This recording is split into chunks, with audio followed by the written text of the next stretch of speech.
மாணவர்கள் அனைவருக்கும் வணக்கம். சென்ற வகுப்பில் நீங்கள் வரையறுக்கப்படாத தொகையினை பற்றி படித்திருப்பீர்கள். இந்த வகுப்பில் நாம் படிக்க உள்ளது வரையறுத்த தொகை. வரையறுத்த தொகையான integral a to b f of x dx என்பது கூட்டுத்தொகையின் மதிப்பாக குறிக்கப்படுகிறது. மேலும் integral a to b f of x dx என்பது f of x என்ற வளைவரை x அச்சு x equal to a x equal to b என்ற நிலையான கோடுகள் இவற்றிற்கு இடைப்பட்ட பரப்பு ஆகும். வரையறுத்த தொகைக்கான தொகை நுண்கணிதத்தில் அடிப்படை தேற்றங்களை நாம் தெரிந்திருக்க வேண்டியது அவசியம். முதல் அடிப்படை தேற்றம் f of x என்ற சார்பு தொடர்ச்சியாகவும் capital F of x equal to integral a to x f of t dt எனில் capital F of x equal to small f of x. இரண்டாம் அடிப்படை தேற்றம் 1. f of x என்ற சார்பு மூடி இடைவெளி a, bயில் தொடர்ச்சியாகவும் மேலும் f of x இன் எதிர் வகையீடான கேபிட்டல் F of x எனில் integral a to b f of x dx equal to f of b minus f of a ஆகும். அடுத்ததாக நாம் பார்க்க இருப்பது வரையறுத்த தொகையீடுகளில் எடுத்துக்காட்டு 2.56. தொகையிடுக integral 0 to 1 x cube plus 7x squared minus 5x into dx. தீர்வு. சென்ற வகுப்பில் தொகையிடல் சூத்திரமான integral x power n dx சூத்திரம் x power n plus 1 by n plus 1 plus c என்பதை அறிந்திருப்பீர்கள். தற்பொழுது integral 0 to 1 x cube plus 7x squared minus 5x into dx equal to x power 3 plus 1 4 by 4 plus 7 x squared கூட அடுக்கு ஒன்று சேரும். அப்போ 3 by 3 minus 5 x squared by 2.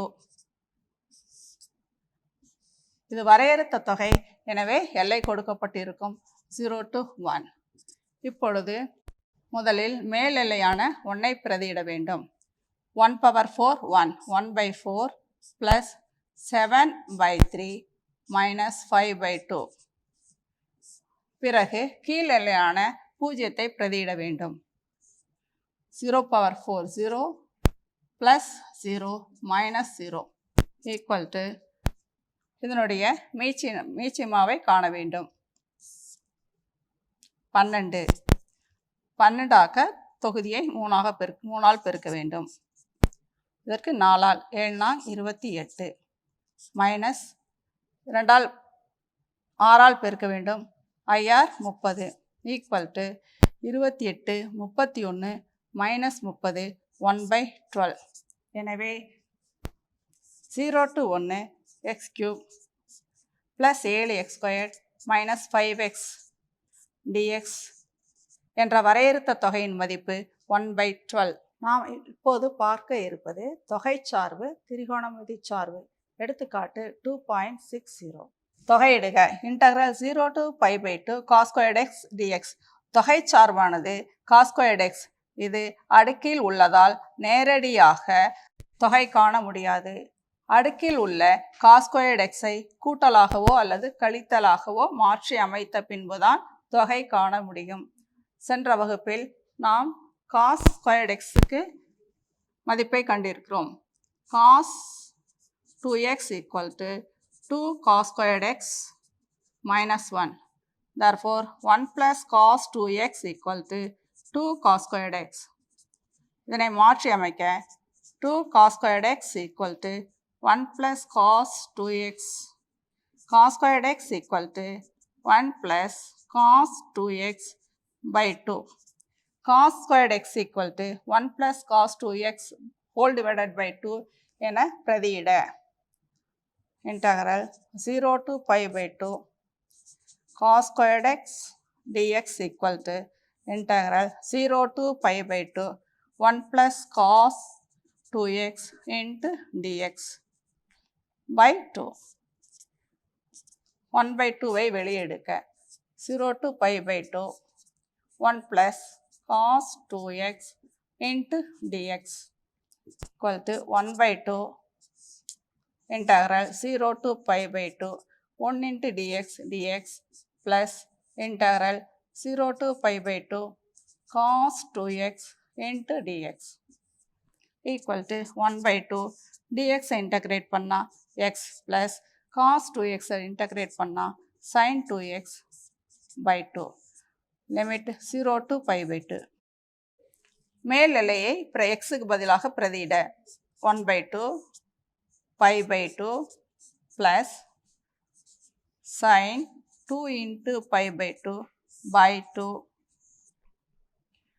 upper limit minus lower limit கீழ் எல்லையான 0வை பிரதியிடும் போது 0 plus sin 2 into 0 0 0 by 2 is equal to 0 equal to 1 by 2 into pi by 2 plus sin pi by 2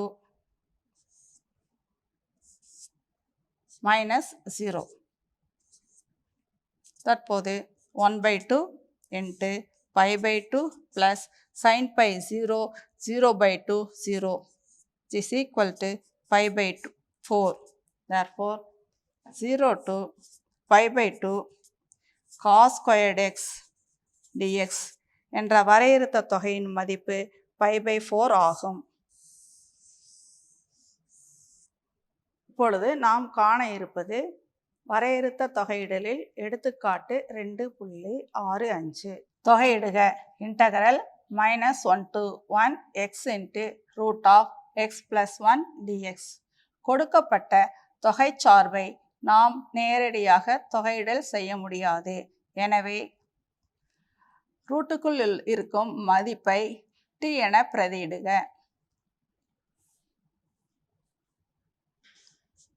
t equal to x plus 1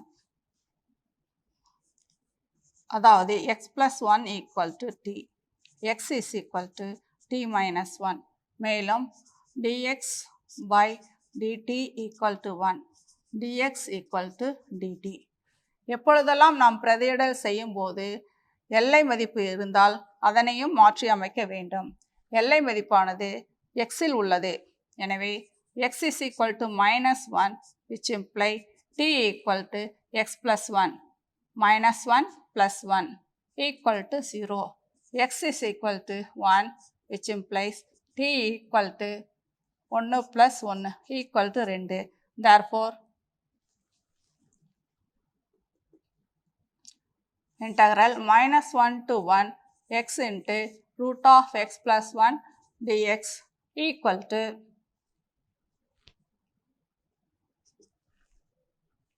limit -1க்கு பதிலாக 0 1க்கு பதிலாக 2 என பிரதியிட வேண்டும். xக்கு பதிலாக t minus 1 into root of x plus 1க்கு பதிலாக t dxக்கு பதிலாக dt என பிரதியிட இதனை 0 to 2 t minus 1 into t power 1 by 2 into dt equal to 0 to 2 இங்கே முதலே 1 இருக்குது. அப்போ இது t into t power 1 by 2 minus t power 1 by 2 into dt equal to 0 to 2 t power 3 by 2 minus t power 1 by 2 into dt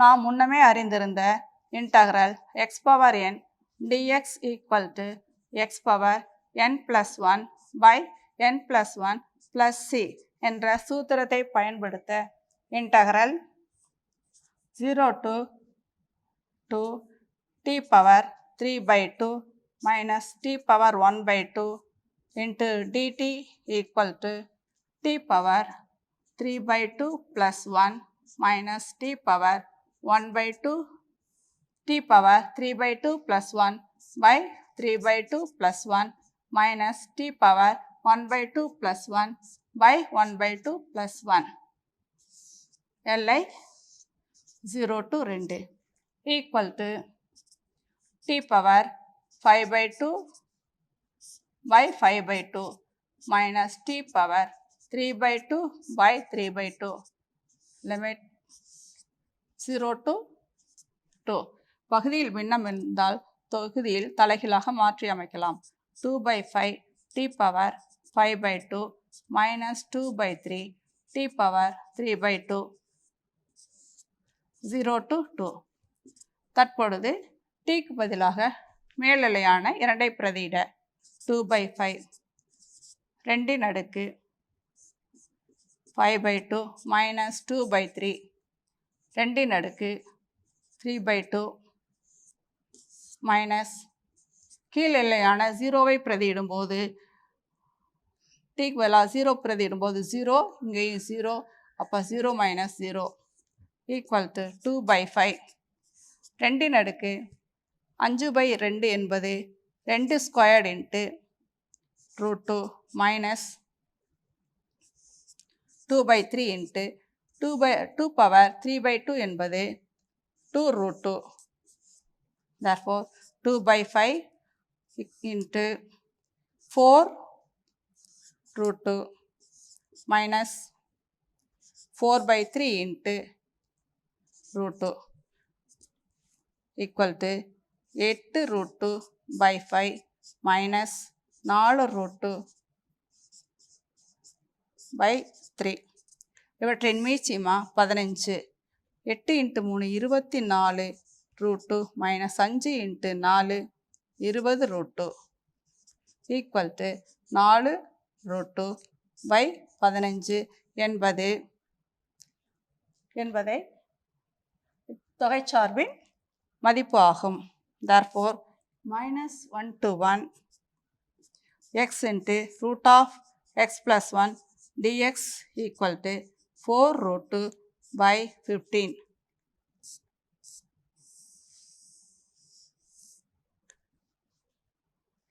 இப்பொழுது பயிற்சி 2.8 ஏழாவது கணக்கினை பார்க்கலாம். Integral -1 to 1 2x plus 3 by x squared plus 3x plus 7 dx. இந்த கணக்கினை நேரடியாக தொகை காண முடியாது.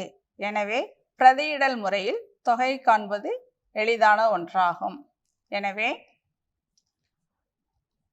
x squared plus 3x plus 7 என்பதை t என பிரதியிடலாம். dt by dx equal to 2 into x plus 3. Therefore dt equal to 2x plus 3 into dx. என பகுதியில் உள்ள x squared plus 3x plus t ஐ t எனவும் தொகுதியில் உள்ள 2x plus 3 into dx ஐ dt எனவும் பிரதியிடலாம். எப்பொழுதெல்லாம் பிரதியிடல் செய்கிறோமோ அப்பொழுதெல்லாம் எல்லை மாற்றம் செய்ய வேண்டும். x equal to -1 எனில் t equal to x squared plus 3x plus 7. எனவே t equal to -1 the whole squared 1 plus 3 into -1 plus 7 1 minus 3 plus 7 8 minus 3 5. x is equal to 1 எனில் t equal to 1 plus 3 plus 7 equal to 11. எனவே integral -1 to 1 2x plus 3 by x squared plus 3x plus 7 into dx equal to -1க்கு பதிலாக 5, upper limit 1க்கு பதிலாக 11, 2x plus 3 into dxக்கு பதிலாக dt by x squared plus 3x plus 7க்கு பதிலாக t.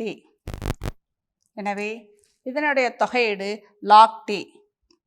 நாம் அறிந்த சூத்திரம் integral 1/x dx equal to log x plus c. இந்த சூத்திரத்தை பயன்படுத்த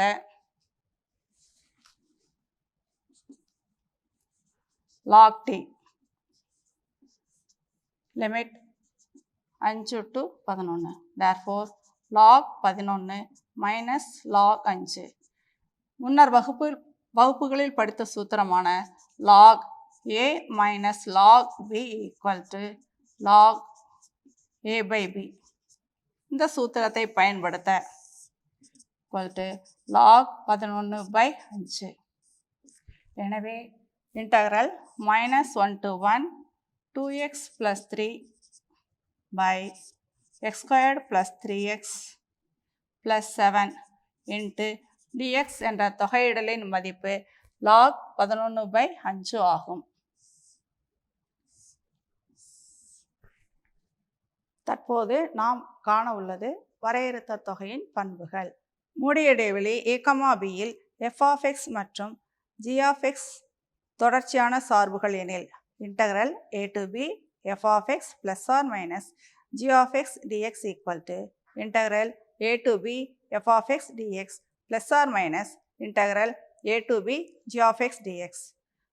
அடுத்தது f(x) ஆனது ஒரு மூடிய இடைவெளி a, bயில் தொடர்ச்சியாகவும் மேலும் a less than c less than b எனில் integral a to b f(x) dx equal to integral a to c f(x) dx plus integral c to b f(x) dx.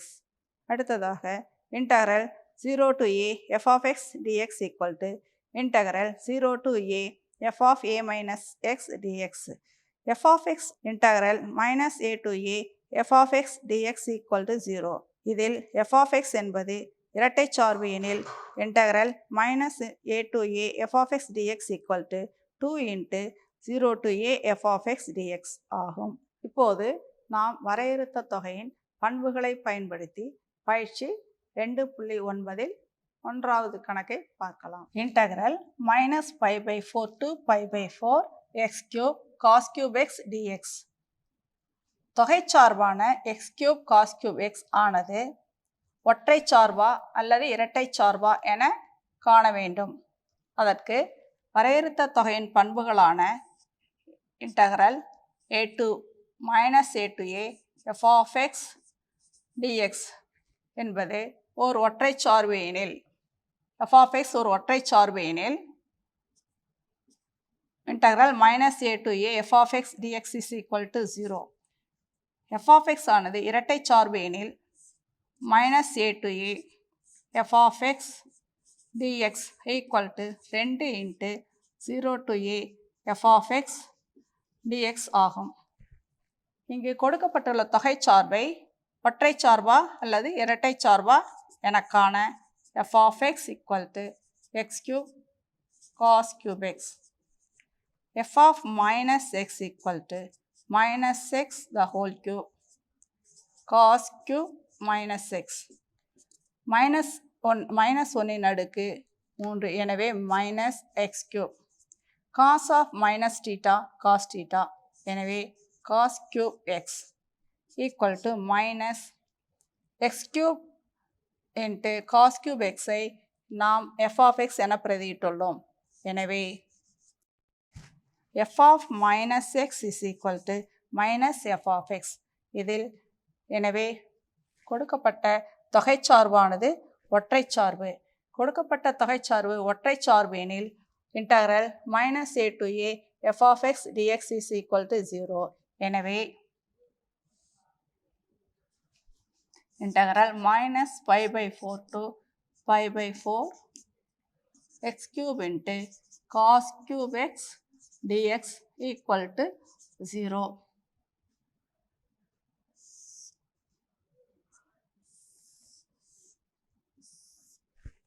அடுத்ததாக எடுத்துக்காட்டு 2.79ஐ பார்க்கலாம். integral 2 to 5 root x by root x plus root of 7 minus x dx. இந்த கணக்கை வரையறுத்த தொகையிடலின் பண்புகளை பயன்படுத்தி மதிப்பிட வேண்டும். மாற்று முறைகளில் செய்யக்கூடாது.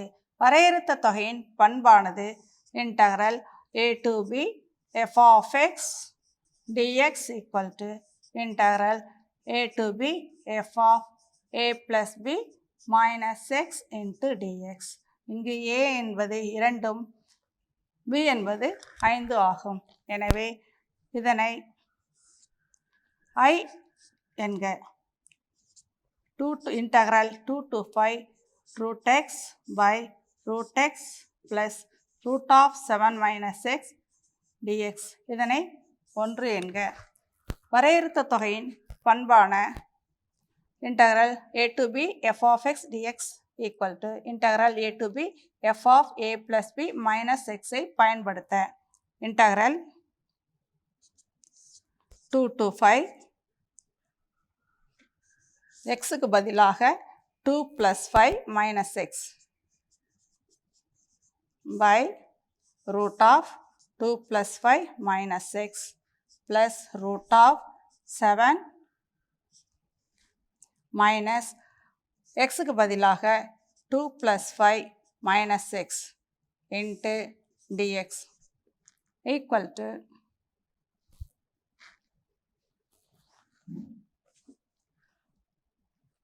integral 2 to 5 root of 7 minus x by root of 7 minus x plus root of 7 minus 7 plus x. எனவே 7 minus 7 plus x into dx equal to integral 2 to 5 root of 7 minus x by root of 7 minus x plus root x. இதனை சமன்பாடு 2 என்க. சமன்பாடு 1 மற்றும் 2 கூட்ட I plus I equal to சமன்பாடு 1லும் சமன்பாடு 2லும் பகுதிகள் சமமாக உள்ளன. எனவே root x plus root of 7 minus x தொகுதியை கூட்ட root x plus root of 7 minus x into dx. I plus I 2i equal to integral root of x plus root of 7 minus x பகுதியிலும் தொகுதியிலும் சமமாக உள்ளதால் அவற்றை நீக்க into dx. எல்லை 2